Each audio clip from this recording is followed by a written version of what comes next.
All I'm offering is the truth, nothing more. I want to talk to you for a moment about telling your mind what to think. The last passage of Scripture we just read from Proverbs, the 4th chapter and the 23rd verse, tells us, keep your heart. Keep your heart with all diligence, for out of it are the issues of the experiences of life. When you come across the word heart in the Scriptures used in this sense, heart means the subconscious mind that we've been talking a lot about. Keep your subconscious mind. Be careful to keep feeding it the things that you would like to see in your life. But be careful not to feed your subconscious mind the things that you don't want to see in your life. Don't feed your subconscious mind ideas about sickness, ideas about poverty, ideas about lack and limitation.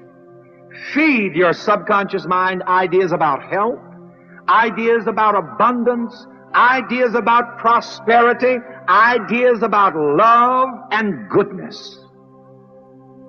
Because whatever you put into the subconscious mind, that's what you're going to get out. The subconscious mind can also be likened unto a computer. And the computer people have a wonderful slogan that they use in their business. They say, garbage in, garbage out. And many times people wonder, and they ask me, Reverend Ike, how is it that these things are happening to me? Why? What have you put into your mental computer? What have you put into your subconscious mind? So I want to instruct you on telling your mind what to think. Now please listen to this. Your individual presence of mind should be operated by you and given strict orders by you. But these orders, as I indicated before, should be given lovingly and joyfully. If you do not tell your mind what to think, the world will keep your mind confused. If you do not have your mind operating under your strict orders of good and of love, the world will just keep your mind upside down and fill your mind with all kinds of ideas. So we all have to learn how to program our own minds. Today, there's so many voices from the world mind telling us what to think. Politicians try to program us and tell us what to think. On the other hand, there are preachers telling us what to think. Doctrines and dogmas. But each person should know that I am the master of my fate, and I am the captain of my soul.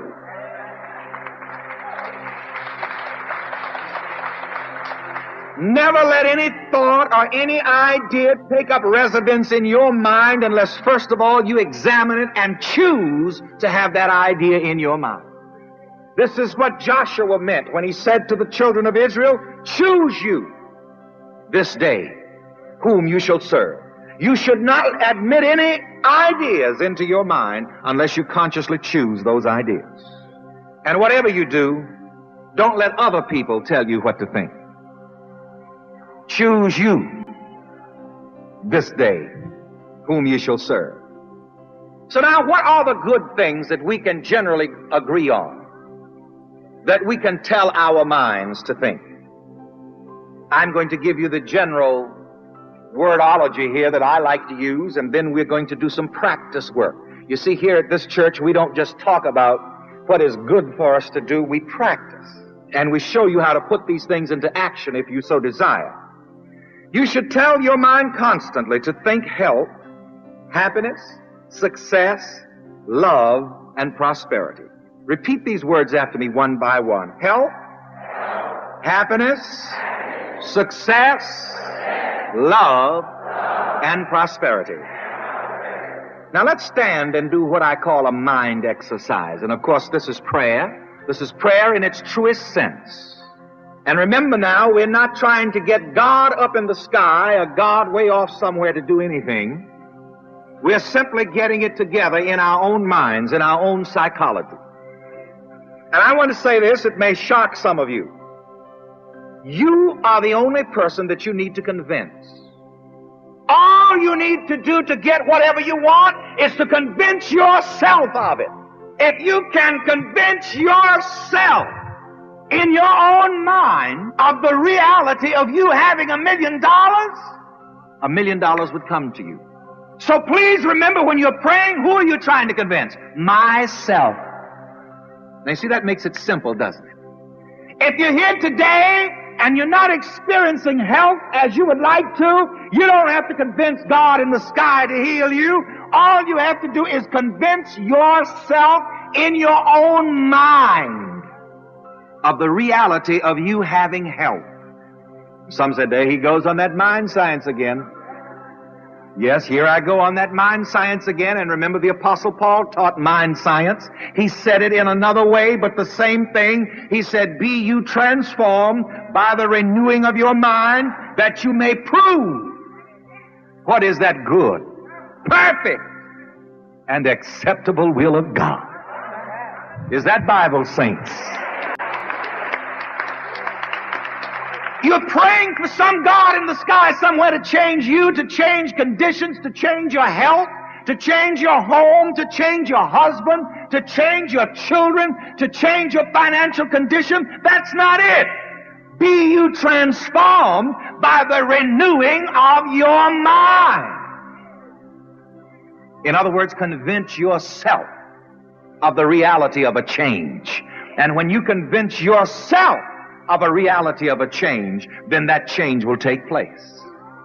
Back in 1959, after I'd just gotten out of the Air Force and drawing unemployment benefits, $30 a week, I convinced myself while getting $30 a week that I could have a ministry, a radio ministry, an evangelistic ministry that would spread out through this whole nation, and that I could have a network of radio stations all over this country. I convinced myself of that.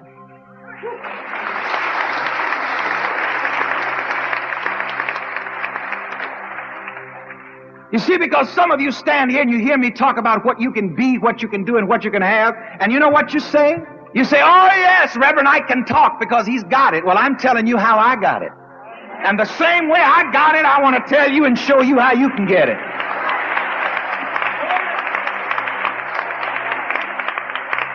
Now, and most of you know, you've been under preachers all your days, and they got what they got, but never told you how to get it. They told you you'd get your pie in the sky when you die, while they were eating theirs, damn it.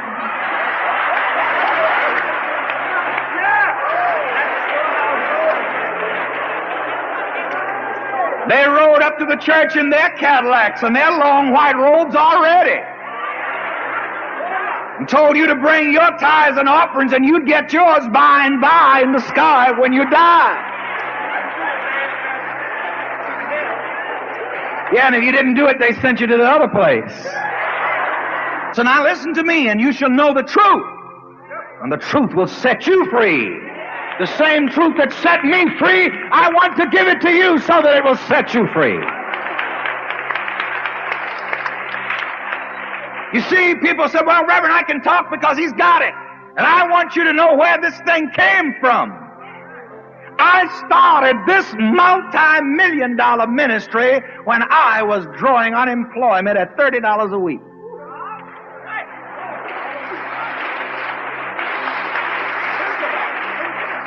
That's where and that's when I started all of this. How did I start it? I convinced myself. The first broadcast cost $30 and some cents. And the radio payment just for 3 months, the next 3 months, $189,000, $696.14. We announced that the balance on this building was $250,000. I decided then and there that we were going to pay it off and burn the mortgage. I made that mental transaction. On that date, we'll burn the mortgage.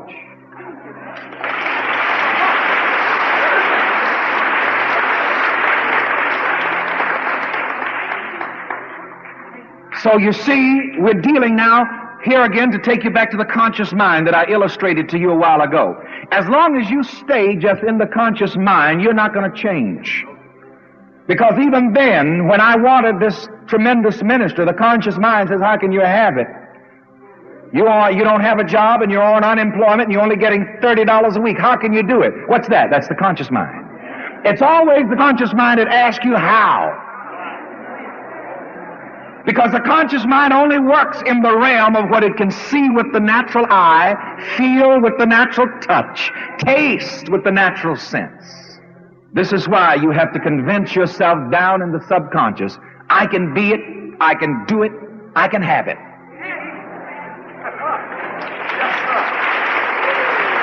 That's prayer. And then that mystic connection will take place between the deeper mind, the subconscious, and the superconscious. And remember, all these facets are within you. And he has ways past finding out. So listen, you only use the conscious mind for one thing. You only use the conscious mind to define what you want. After you use the conscious mind to define what you want, get out of the conscious mind. Drop it. Don't go any further with it, because the next thing it'll ask is how. You see, now I'm teaching you how to shift your mental gears. What do you do with the conscious mind? Decide what, but never how. Decide what and deposit that seed with your wife. The subconscious.